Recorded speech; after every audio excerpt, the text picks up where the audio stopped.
আমি সকলোৱে জানো যে মা লক্ষ্মীৰ আশীৰ্বাদত ঘৰত সুখ সমৃদ্ধি ধন আৰু সৌভাগ্য আহে গতিকে এইবোৰ কৃপা পাবলৈ কিছুমান মুহূৰ্ত বা কিছুমান দিনৰ প্ৰয়োজন হয় আৰু সেই মুহূৰ্ত বা দিনৰ ভিতৰত এটা দিন হৈছে ধনতেৰছৰ দিন গতিকে এই দিনা যদি আমি মা লক্ষ্মীক সন্তুষ্ট কৰিব পাৰো তেনেহলে আমাৰ ঘৰত এনে ধৰণৰ কিছু সমৃদ্ধি অহা পৰিলক্ষিত হয় গতিকে এই দিনা যদি আমি ধনতেৰছৰ দিনাখন যদি পাঁচটা বিশেষ বস্তু আমি ঘৰলৈ লৈ আহোঁ তেনেহলে মান্যতা আছে যে মা লক্ষ্মী সন্তুষ্ট হয় এতিয়া ধনতেৰছ মানে কি সেই বিষয়ে প্ৰথমতে জানি লওঁ ধনতেৰছৰ যি গুপ্ত অৰ্থ আছে ধন মানে হৈছে টকা আৰু তৰছ মানে হৈছে ধনৰ সঞ্চয় গতিকে এই দিনা দেৱতা ধৰ্মৰ প্ৰতীক ধনৱন্তৰী মহাপ্ৰভুৱে সমুদ্ৰ মন্থনৰ পৰা অমৃত কলহ লৈ আহিছিলে সেইবাবে এই দিনটোতে কলহ সোণৰূপ ধাতুৰ সামগ্ৰী বা ধন সম্পৰ্কীয় বস্তু কিনাৰ সৰ্বাধিক শুভ বুলি গণ্য কৰা হয় গতিকে আমি এতিয়া জানিম যে সেই পাঁচটা বিশেষ কি বস্তু যাৰ ফলত এই ধনতেৰছৰ দিনাখন যদি আমি ঘৰত প্ৰৱেশ কৰাওঁ এই পাঁচটা বস্তু তেতিয়াহ'লে আমাৰ ঘৰত সুখ সমৃদ্ধি বৃদ্ধি পাব প্ৰথমটো হৈছে গোমতী চক্ৰ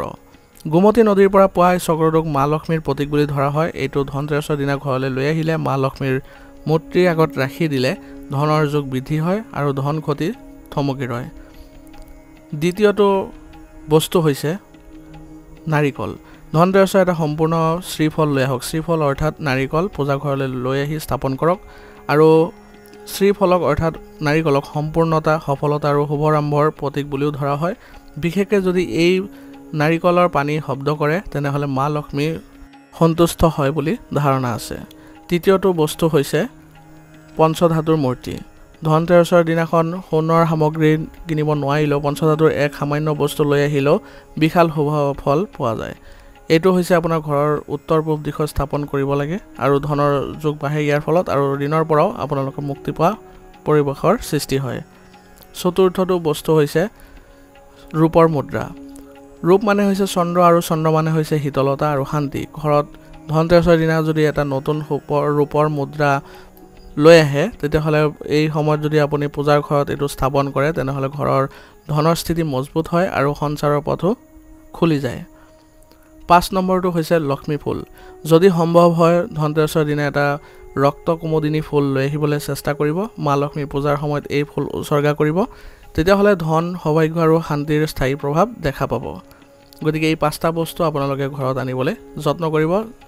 আৰু ধনতেৰছৰ সন্ধ্যা সময়ত ঘৰৰ মূল দৰজাৰ দুয়োফালে দীপ জ্বলাবলৈ চেষ্টা কৰিব 11টা দীপ আৰু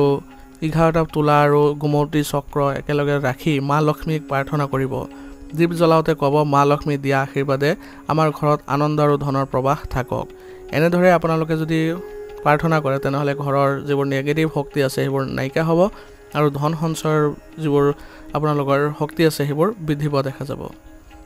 গতিকে ধনতেৰছ কেৱল মাত্ৰ পূজাৰ দিন নহয় এইটো দিন হৈছে মা লক্ষ্মীক সন্তুষ্ট কৰা দিন গতিকে আপোনালোকে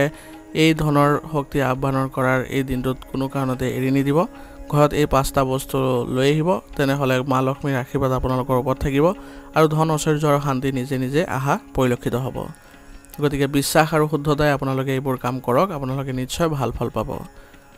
ধন্যবাদ যদি ভিডিঅ'টো ভাল লাগিছে ভিডিঅ'টো লাইক কৰিব চেনেলত যদি নতুন আহিছে চেনেলটো ছাবস্ক্ৰাইব কৰি ল'ব আৰু কমেণ্টত জয় মা লক্ষ্মী লিখিবলৈ নাপাহৰিব